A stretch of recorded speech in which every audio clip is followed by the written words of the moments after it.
There are some great traditional vets out there. I would say there's also some, just like in every industry, there's some vets who are maybe not that great. So get a second opinion. If you have the opportunity to try somewhere else, if you have the opportunity to drive a little bit further and check out another vet, get a second opinion, do it. If you have that kind of gut instinct or something in your heart makes you go, I don't like this place, it doesn't feel right, trust your intuition. Hello everybody, Doggy Dan here. Welcome to the very first edition of Pup Dates, where I go for a walk in the woods with my dogs and I get to share with you some of my experiences, some of my wisdom, having worked with thousands and thousands of dogs. It's something that I've wanted to do for many, many years. I've never got round to it, but today, episode 1, here we go. These are stories from the heart. I'm not sponsored by anybody, so I can tell you my truth, and then you can choose whether or not you think, yep, that sounds good, I like this guy, I'm going to listen to what he says and put it in place, or do some more research or something like that.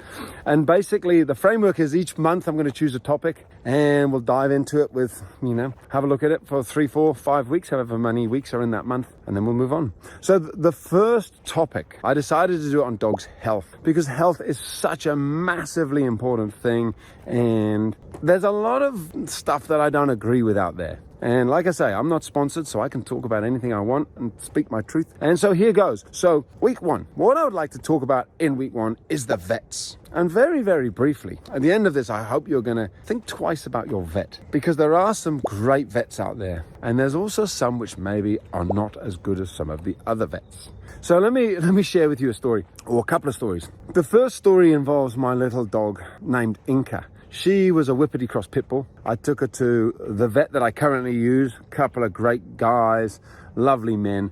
They diagnosed her very quickly and said, Inca has a ripped cruciate ligament, I think it was, on her knee. The operation was going to be either $2,000, $3,000 or a $4,001 operation, depending which option I went for. But he also said, she's a smallish dog. She could probably get away with no operation at all. She'll be fine. She won't be in any pain. You save yourself $3,000, $4,000. I said, really? She doesn't need an operation? He said, no.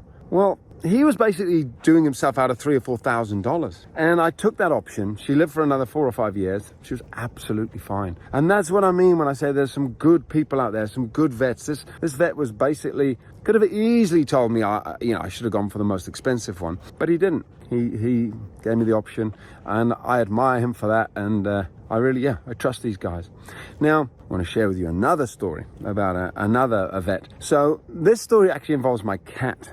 So vet number 2 wasn't quite so good, in my humble opinion. He doesn't do the vet stuff anymore. He's stopped, retired. But let's just say I took my cat to see him because the cat was about to die. The cat was so thin, wasting away. My wife was crying. She was actually sick at the time and said, please take the cat in. Bougie, the cat's not going to make it. So I took the cat to the vet, and the vet basically did some tests. I'm laughing now because it's just so bad. The vet charged me like $400 for all these tests and x-rays and la la la la.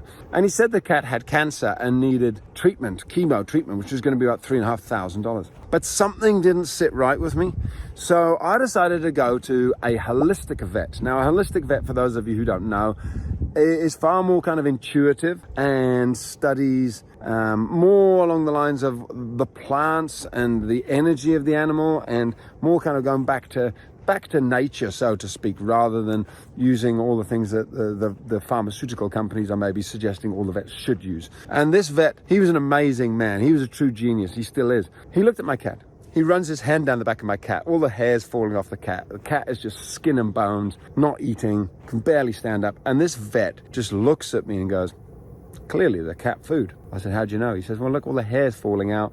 There's something just stopping this cat from digesting. The hair's falling out. It's not happy with whatever it's eating. He said, what food are you giving this cat? And I named the brand, and the brand is one of the biggest brands. It's well known. And I was like, so-and-so.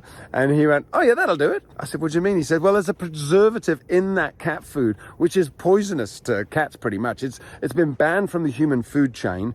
And what it does is the cats can't absorb it. It's a preservative. It makes the cat's the hair's falling out because of that. The cat's then licking himself. He's got a fur ball. He's got it all stuck in his body and his system. And he can't eat. He's dying. And I said, really? He said, yeah, put the cat on chicken and rice and give him these tablets. Gave me some little tablets, ground up volcanic something or other, little white tablets. And he said, and ring me in 48 hours. And I remember thinking, if my cat is alive in 48 hours, I'll be happy. When I rang him 48 hours later, this cat had doubled in weight. The cat lived for another 5 years. And I remember as I walked out, I turned to him and I said, what about the cancer? And he looked at me and he said, your cat doesn't have cancer. And in that moment, I knew that he knew my cat didn't have cancer.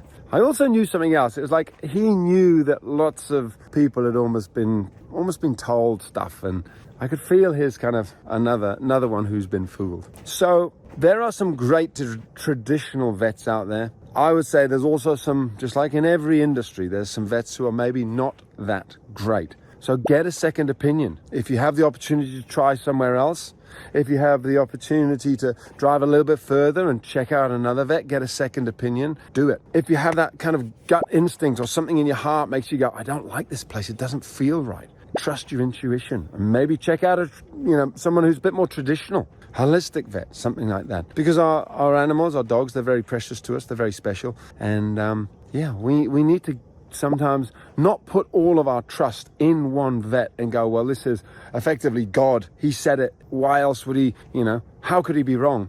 Because vets are only human. And that's my experience anyway, guys. So there you go. A story about a couple of vets. The great vet, the not so great vet, and the holistic vet, homeopathic vet. I think it's more holistic is probably the right word. Alrighty, guys. So that is Pup Dates number 1. I hope that's been helpful.